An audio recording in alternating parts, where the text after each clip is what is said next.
Halo teman-teman, kembali lagi bersama saya Hizky Apaing Alo dengan NIM 2001016126. Nah, pada kali ini saya akan membahas materi dari kelompok 3, yaitu paragraf efektif. Nama-nama anggotanya ada Tosi Atur Ilafi, Danisa Putri Cahyani, Messi Nulania, Deva Olivia Lois Gabriela Montario, dan Lucky Yoga Utama. Nah, apa itu paragraf?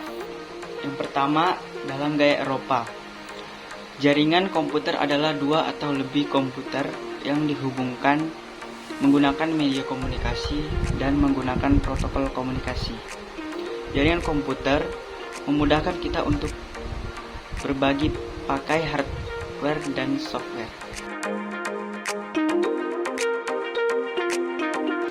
Nah, paragraf efektif adalah paragraf yang di dalamnya terdapat pesan yang jelas. Paragraf yang efektif selalu mampu mengarahkan pembaca kemana arah pembicaraan topik utama. Keefektifan suatu paragraf dapat juga dilihat dari bentuk-bentuk kalimat efektif yang ada di dalamnya. Nah, selanjutnya ciri-ciri paragraf efektif, yaitu ada 3. Yang pertama, kesatuan atau unity. Yang kedua, hubungan atau koherensi. Dan yang ketiga, pengembangan yang cukup memadai dalam mengembangkan gagasan utama.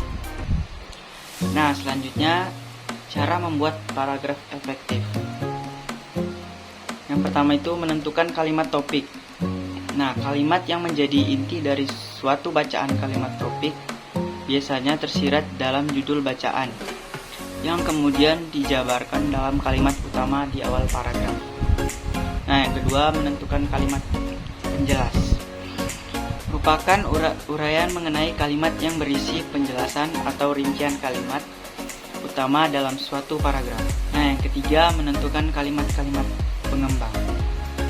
Kalimat yang menjelaskan lebih lanjut kalimat topik dalam mengembangkan paragraf. Dan yang terakhir, menentukan kalimat kesimpulan. Kesimpulan yang diambil dari sebuah paragraf atau merupakan inti dari paragraf itu sendiri. Nah, berikutnya contoh paragraf efektif. Bekerja di restoran cepat saji merupakan pengalaman yang kurang menyenangkan bagi saya. Pertama, pekerjaan itu berat. Setiap hari selama 10 jam saya harus mengangkat kotak makanan yang berat. Selain itu, saya harus membuat makanan dan minumannya dengan sangat cepat, yaitu kurang dari 3 menit. Saya juga harus membersihkan ruangan yang sangat besar dari sisa-sisa makanan pelanggan. Nah, yang kedua, gaji yang saya terima sangat rendah dibandingkan dengan pekerjaan yang saya lakukan selama 60 jam dalam seminggu, dan ramainya pengunjung restoran tidak sebanding dengan upah yang diberikan kepada saya. Yang terakhir, saya juga tidak senang dengan sistem kerjanya.